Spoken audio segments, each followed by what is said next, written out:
Time to Shine Today podcast varsity squad. This is Scott Ferguson, and I am super interested, stoked, not nervous, but I've never really been under like hypnotism or anything like that in my life. I'm not afraid to, but it's just a nervousness with it. And we're not going to do that today, but I am going to introduce you to a good friend of mine, Mary Welp.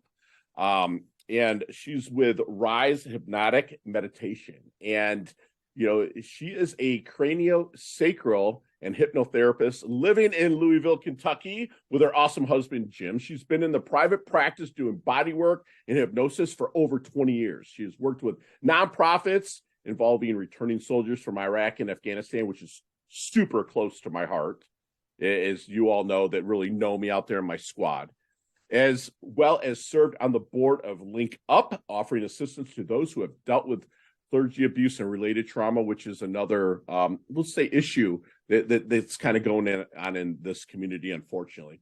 She's proud to tell you of her two children, Ben and LauraRose, as well as her granddaughters, Jane and Middy. She enjoys hiking, travel, and yoga. I'm wearing my Ashtanga yoga shirt for her today. And she travels teaching RISE, which is an acronym for something, and we're going to get in that in a little bit. But Mary travels teaching RISE hypnotic meditations throughout the country. And we can set up, if you're interested in this, we can definitely set up a time for a warm introduction to Mary as well, so she can come out and teach your community. And she also has a book, which I'm going to do on my dime, a free book giveaway, but you have to listen to the end to qualify for that drawing. So, Mary, thank you so much for coming on. Please introduce yourself to Time to Shine Today podcast varsity squad. But first, what's your favorite color and why? Purple. Purple. It's been my favorite color since I was a child, but it's a certain type of purple. It's kind of a purpley pink. Okay. Color. I love it. I love it. And it's definitely, your beautiful ladies, definitely in your color wheel. But it's also red and blue, so it's royal and regal, just like my friend Mary Welp. It's awesome. Love that. Yay. Love that. So, Mary, let's get into people probably, very few people, I would say, don't grow up, you know, most of them are astronauts, policemen, Major League Baseball players, you know, or whatnot. Most people don't grow up and say, I want to be, you know, working hypnotism, or what we call it. What was the roots and kind of moving through life that got you there? Gosh, I'll try to make it a short story because it's a really long one. But I was 40 before I realized my gifts and my talents. So that was last year. So you only got a year. You're so sweet. And I really had one of those come to Jesus moments where I was walking depressive, I would call myself. I was getting my children out the door. I was getting my things done in life. But my father had passed a few years before, and I really hadn't dealt with his grief. I was kind of told to just go back to my life and carry on. And I had a moment that really took me to my knees, and it was a moment of surrender. And I said, I don't know what I'm doing. I'm lost. I'm sad. I'm confused. I need help. And it came, you know, within a very short amount of time. I was working in an alternative medical clinic, doing craniosacral therapy and other types of body work. And so as I surrendered to my life and stopped pushing my agenda, things started to come to me, and people started to validate who I was and what my purpose here really is. And so from working in this alternative clinic where I got to work with many people that were dealing with a lot of different issues, you know, our clients teach us. And so I was doing the body work, and body work encompasses the mind, the body, and the spirit. So it was helping me move more towards helping people mentally, because I've realized that really we create our suffering. It's the way we think that creates our suffering, and that there's things that we can do to shift our way of thinking. And so my clients were coming in saying, you know, my body feels better, but I need some boundaries with my children. They're walking all over me. Or I have a speech to give next week, and I've never done that before. I need help being able to stand up and really be in my skin and to perform in that kind of way. And different things like that hypnosis, I realized, was more of an avenue for that. So I started combining the two therapies together with my clients. And I've been doing that for some time now. And then when the pandemic happened it felt like a time for me to get this out into the world, that it was no longer just about one-on-one with people, but I feel like it's time now for all of us to realize how much we are acting out of our subconscious programming and out of our traumas. And if we can slow down a little bit and watch our thoughts and kind of steer them instead of letting them steer us, it can really give us a lot of safety, Yes, and patience and comfort. wow, And so this practice really came from my patience. But when the acronym of RISE came together, which is the 4 steps of the practice, it was like, okay, I've got something here that I can really offer anybody. And wow, anybody can do this. There is some false ideas out there that hypnosis is a state where you are comatose and you can't respond and you're not present and you're out in the land woo-woo somewhere. But that's really not at all true. Stage hypnotists and anyone who participates in that knows they are participating in a show. okay, And right, so what I do is therapy. okay, So it is very much, when they do brain scans of people under hypnosis, their mind is very active because okay, it's working. It's right, following a scenario. right, It's taking on suggestion. wow, So meditation has its wonderful sure, benefits. But when you add the hypnosis, you're kind of directing your mind on a problem. You're asking for your energy to shift for whatever you need more of: better boundaries, more patience, less anger, sure, whatever you need in your life. And so, our professional athletes and top executives have been doing this kind of work forever. And have had that available to them. But I would like to teach students and teachers and just everybody that they don't have to sit in these feelings, but that there are avenues to control our thoughts, to make them happier. So with that being said, with being hypnotized, does it stick? Meaning, because I've seen people that have went for smoking, cessation, right? And it's worked for some, and other people, but like what is the premise of it? You take them into a state, but then you bring them out of it before they leave the office, but leave a little something programmed in there. Like, I'm just super curious. Sorry if I asked the question wrong. Yeah, well, I guess the first thing I want to say is any level of relaxation is hypnosis. So when you're driving down the street and you miss your exit on the freeway, it's because you're in a hypnotic state. Or how do you drive home and not remember your drive, right? Right. So we are constantly, our body craves this hypnotic state. Our body craves this singular way of thinking, because we're so busy on our phones and we're, trying to do multitask so much that when our mind is allowed to just slow down and focus on one thing, it loves it and it craves it and it goes towards it. So what I'm saying is, why not use that period of time to do something beneficial for yourself? And whatever that is you need. And I think that's very individual for what each person needs in the moment. Love it. And if you could kind of briefly break down the acronym of RISE, because I do want people to actually talk to you. So I don't want to give them, really too much, but a nice little abridged version, if you don't mind. They can have it all. They can have it all. RISE stands for relax. So you do a progressive relaxation. You just kind of and check in. When I first started doing meditation, I had this false impression that you want to go out of your body up into the ethos and the heavens somewhere and bring your information back down. And bodywork taught me that that's not how it works, that really our information and our programming is in our bodies. It's in our cells. It's in our tissue. It's in our DNA. Wow. So with this progressive relaxation, you're really asking your mind to focus inward and cut off all the noise and the distraction from outside of yourself. Then I stands for imagine. You want to imagine a safe and a happy place for you. I love places out in nature, like the beach or the woods or somewhere like that. But some people find themselves in their grandmother's attic or in a bedroom they had as a child or somewhere else that they felt safe and happy. And the subconscious will take you where you need to go. So I encourage people to, you can have an idea of where you want to create and where you want to do this work, but your subconscious often goes where you need to go. Right. Then S stands for suggest, and suggest is the part where you're planting the suggestion into the subconscious. So you are just suggesting to the subconscious, how about I don't blow up when X, Y, or Z happens? How about if I have a different alternative strategy? Good, and creating that alternative strategy and thinking about it and living in it, feeling it in your body. If that person was to hit that button on me again, how could I do it differently? Love it. And really programming that in so we're not so quick to go to that old programming. Right.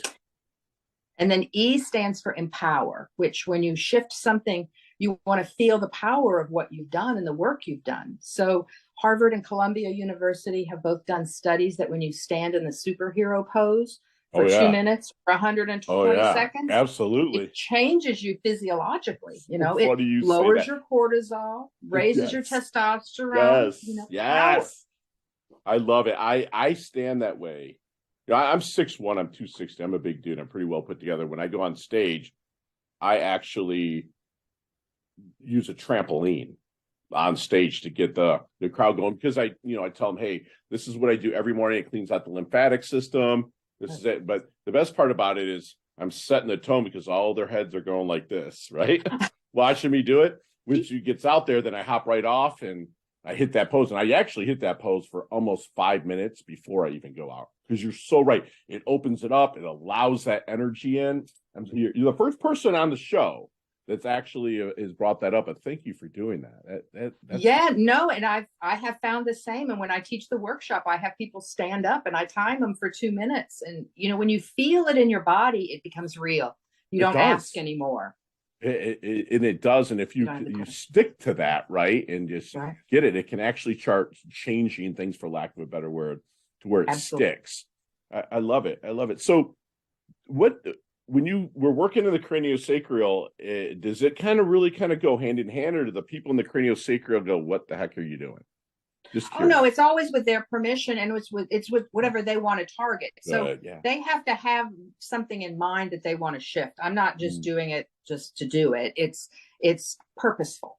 So I use this every day at the end of the day to kind of review my day. And when things went well, I'm like, okay, good. And empower those feelings. Right. And when I put my foot in my mouth, or I hurt someone's feelings, or I made a mistake, you know, I try to reconcile it. And I try to, you know, do what I can to forgive myself. Sure. And also to reconcile that if someone else is involved. But I think so often we carry these things over day to day, and they mound up.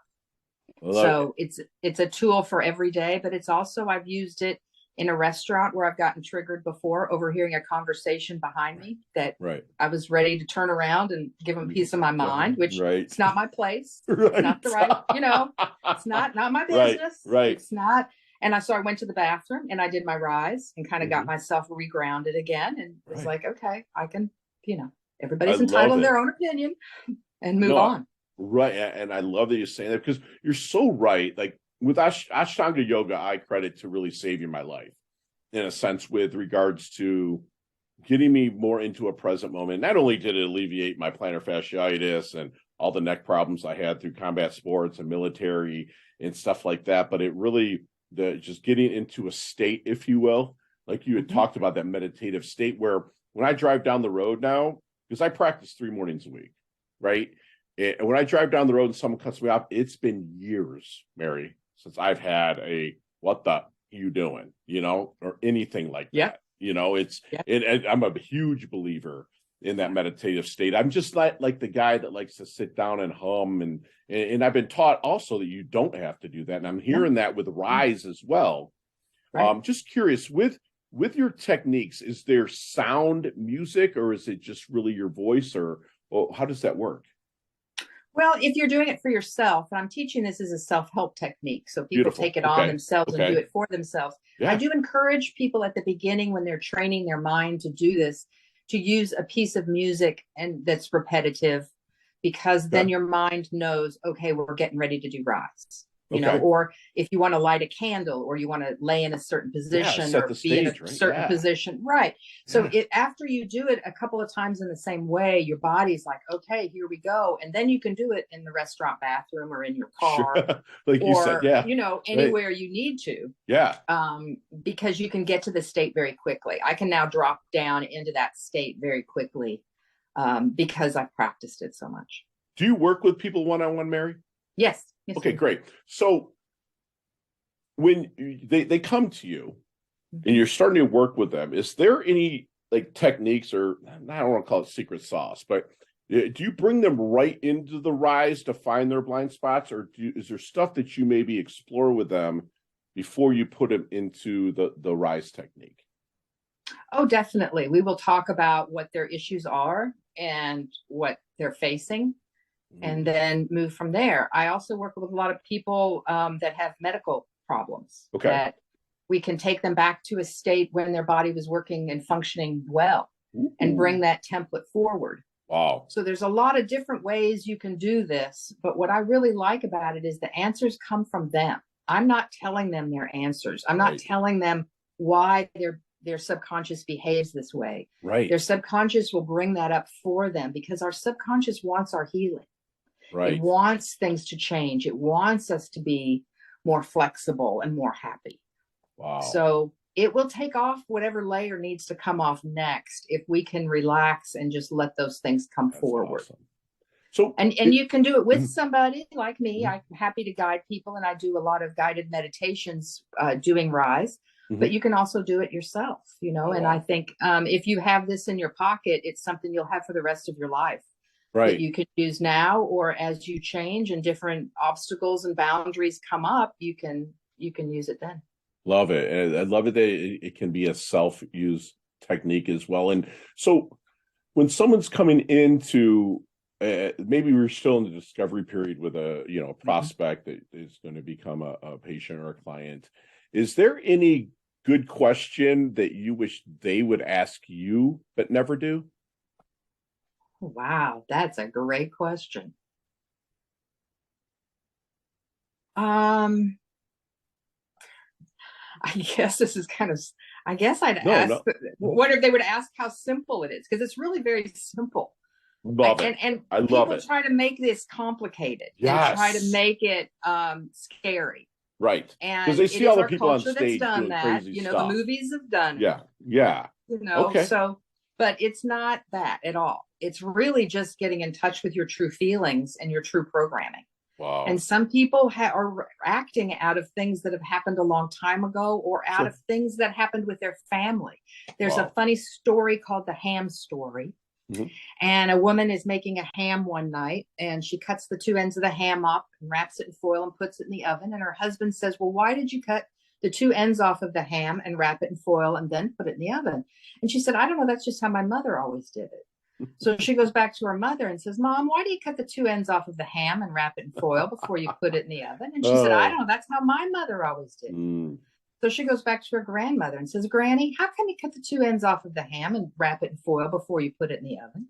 And the grandmother said, well, because that's the size that my oven was. That's such a lesson in there too. Wow. And I think there's a lot of little things like that we do and that we've picked up. And that, you know, some are useful and some are, really beneficial for us, but some things aren't. And some things that used to be beneficial for us in our 20s or our 30s may not be as beneficial to us when we're in our 50s and our 60s. Absolutely. And our 70s.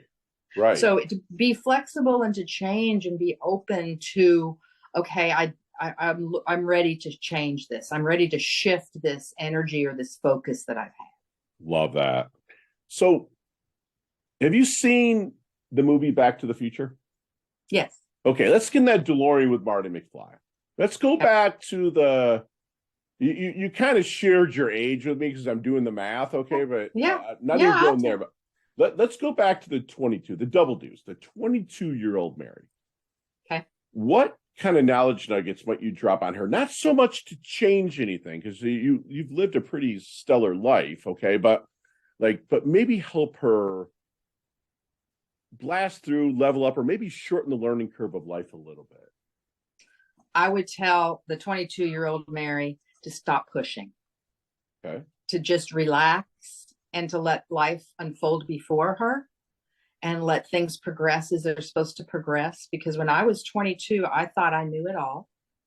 I thought that, you know, I get to this adult stage and everything smooths out. There's no more hills or obstacles anymore.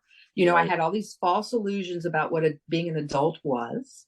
Right. I was a bit full of myself. Sure. But I also would get an idea or a plan, and that's what would happen, whether it was good for me or not. Wow. Or whether it was good for the people around me or not. Wow. Because I felt like I had to lead my life. I had to make my life something instead of just relaxing and letting life come to me. Right. And when I started to relax and let things come to me, it was so much more profound and true to who I am. It's funny you say that, because when I really learned to relax, you know, I would always say need, you know, before. Now it's like my wants, you know, and that includes wanting to service people, wanting to treat my lady the best that I can, wanting. It's just once I started relaxing, the needs went away. They just became met, if that makes sense. A little bit, right? They just were met. I mean, there was just like bills are paid. Things are just that's beautiful. It's beautiful. So, Mary, how do you want your dash remembered? That little line in between your incarnation date, your expiration date, life date, and death date. Hopefully, it's way down the line. But how does Mary want her dash remembered? It was funny you asked that. My son sent me a couple of snaps last night of my two granddaughters, and they were holding my book. And one is 4 and one's in 1.5 years. So neither one of them could read it. But they both were sitting there with my book in their laps looking at it. And I thought, if that's all they know me for, I'm really proud of that. Wow. If all they know is Grandma made RISE, then that makes me really, really happy. What I'm hearing here is that, like, you're living a life of intention, not attention, right? That you're living a life of purpose and not so much legacy. I mean, if your legacy is in something that literally came from your body on down, you're happy. And that makes me happy to hear you say that. That's beautiful. So, Mary, what do you think people might misunderstand about you the most? Well, that this is hard or scary. Mm-hmm. Or that I'm unapproachable, maybe. Okay. I think this is a practice that people are leery of. I think the two words hypnotic and meditation have a lot of baggage associated with both of them. Yeah. Mm-hmm. But I hope people will come back and listen to what we're going to record with the RISE meditations, because then they're going to realize and they're going to feel it in their own body. So it's just like anything, like getting a massage or doing a workout or anything. You can tell somebody what they're going to feel and what's going to happen. But when they feel it in their own body and when they have a shift for themselves, then it's real. And then then they know, oh, okay, I can do this. This is not hard. And I'm creating this for everybody. You don't have to have a history with hypnosis. You do not have to have a history with meditation, and you can still do this practice. That's beautiful. And I'm just having these names come to mind that I've written down that I have to introduce you to. You know, it comes through. Please. You know, I'm blessed to be able to coach some Major League Baseball players and some celebrities and stuff like that. So I'm just thinking, wow, this could really help level them up as well. So what, if anything, keeps you up at night?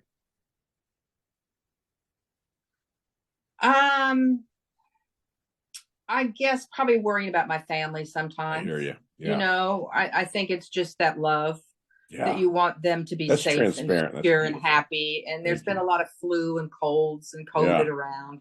Yeah. I don't like to say worry, because I don't really want it to be a worry, because that puts a burden on someone else. Concern. You can work with concern. It's concern. Yeah. I'm not sure it keeps me up, but that's probably what my most worryful thinking might be sitting on top of that area. Definitely. I feel you. So, Mary, without saying your phone or your computer, which I'm sure you could live without it, but and so could I. But what are 3 things Mary can't live without? My dog Bailey. Yay, Bailey. I can live without it, but it wouldn't be happy without dark chocolate. I feel and my self-care. I've made self-care really important in the last few years, and it's something I'm not willing to give up anymore. Beautiful. Good for you. My yoga time, my alone time. If I don't get alone time, I get crabby. So I make sure I get some alone time. Me too. 100%. And, you know, some nice bubble baths now and then. But I make sure that I take care of myself, because I've realized that when I do that, I'm a much happier person to be around, and life's just happier. Love it. I love it. Yeah. And squad, we're going to take my good friend Mary through our leveling up lightning round just as soon as we get back from thanking our sponsors and affiliates.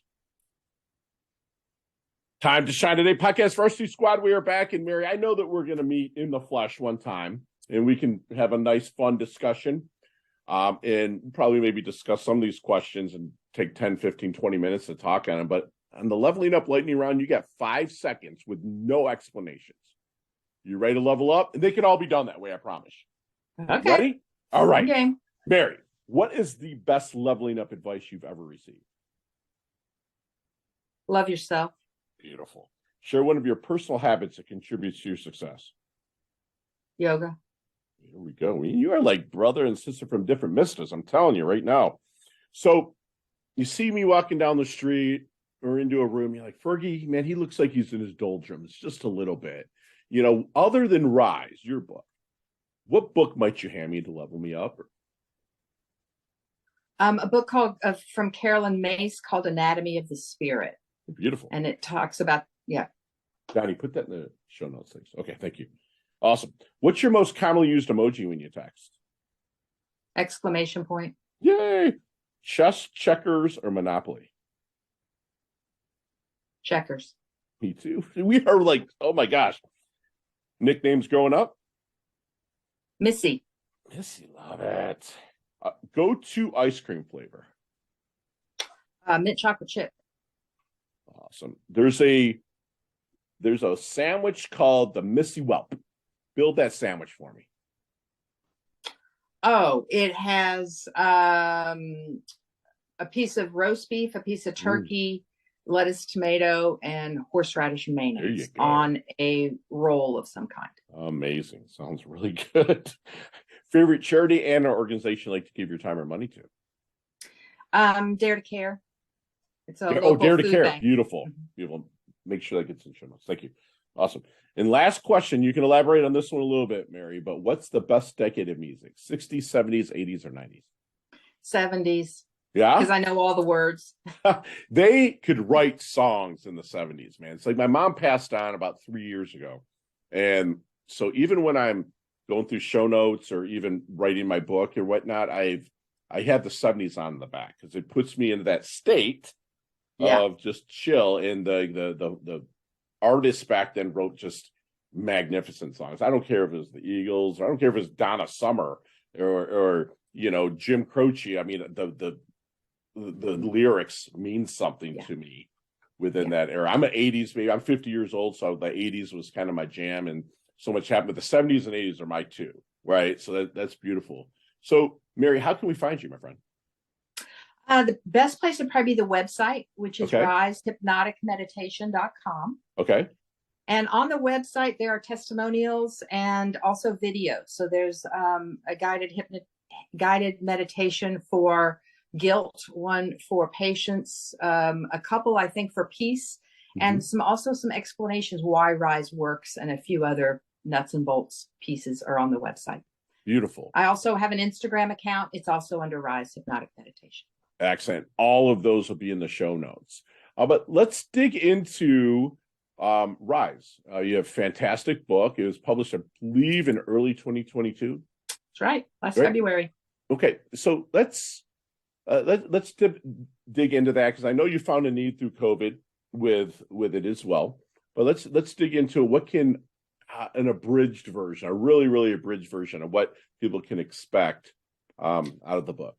Right. Well, the book will tell you why RISE is important. It will tell you how our conscious and subconscious minds work.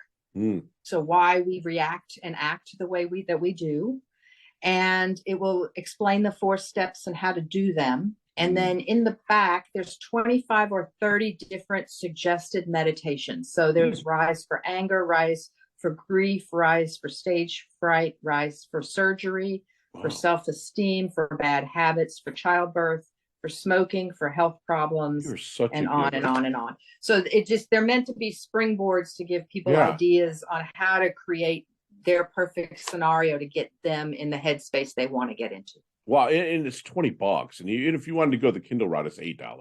I mean, you're giving a ton in basically away for what you're able to do for people if people are willing to teach themselves in a sense. But we want to get people also to get a hold of you, as well. So squad, I'm going to do make it easy. Just put Rise Up and put that in. The first one to put that in. I don't care if it's Pinterest, Instagram, LinkedIn, wherever that you go for social and you're hearing this, if you put in Rise Up, Time to Shine Today will personally get a book for you from Mary, and hopefully Mary maybe sign it for us if you don't mind. Absolutely, love to. Take care of the postage. If not, I can Venmo you the postage for that. But that's what I would like to do. This is fantastic. And Mary, do me one last solid and leave us with one last knowledge nugget we can take with us, internalize, and take action on. I'd like you to consider the idea that our brain's prime directive is safety. So whenever you walk into a room or run into a situation, your brain is going to go to safety, not to happiness, not to success, not to peace. It's going to go to safety. So kind of look at how you react through that lens and see if it's really how you want to be acting out. Wow, that's beautiful. That's beautiful. And squad, we got like a free masterclass. She gave us so much today, my good friend Mary Welp. She was a walking depressive. Father passed away. She tried to carry on, but she really didn't find her footing to really level up until she surrendered. And that's what she did. And she reminds us that a good practitioner knows that the client teaches them. Okay, that's talking about setting that ego to the side, knowing she's got what it takes to help them, but she's willing to learn even when she's helping people level up their mind, body, and spirit. She reminds us that we create our own suffering, and her RISE technique helps shift your way of thinking to the happiness, to more comfort, to abundance. She said we often act out of our subconscious programming and traumas, and she will help you steer those thoughts instead of being steered. Again, she mentioned that we look for the things we're afraid of, but she can help steer that to safety and comfort. And this is what she's doing, is not a show that you saw on stage. It's a form of therapy, in that she can take you and really help you level up your life. And she reminds us that any level of relaxing is hypnosis. And that's something that was new to me, but it absolutely makes sense. And her RISE acronym, relax, start with the R, relax, which is focusing inward. We start to focus inward. Imagine, go to that safe and happy place. It doesn't matter. It could be me. When I was thinking of it, was watching my dad play softball on a softball field in Hines Park in Plymouth, Michigan. That is like my happy place. In essence, suggest, when you're planning suggestions into that subconscious part of your mind, and empower, feel the work you have done, and really work to level it up. Because your subconscious, reminds us, wants healing, change, be flexible and happy. And RISE will help with that. She would tell her younger self, and anybody out there that's maybe listening, to stop pushing, relax, and let life unfold before her. And if you're really stumped, if you can check that ego, and if you're really stumped, get your asking gear. Ask people like Mary, and she can help you get there. She's planting trees that she's never really going to sit in the shade of. And she says that with the look in her eyes and the sound of her voice when she's talking about her grandbabies, holding her book, and she's doing things for the intention, not the attention. And then her reminds us that our prime directive is safety. And it's not happiness or abundance. And, she wants you to really observe how you react and respond to situations that take it back to happiness. And, Mary said that, she heard something that, kind of irked her a little bit, pushed her the wrong way, but she could go and use that technique in a restroom and come back and enjoy her meal. And that's just fantastic. Mary levels up her health. She levels up her wealth. She's humble. Yes, she's hungry. She's there for us. She levels us up. Thank you so much for coming on, Mary. Absolutely love your guts. Thank you. Really appreciate it. You're very welcome. We'll chat soon.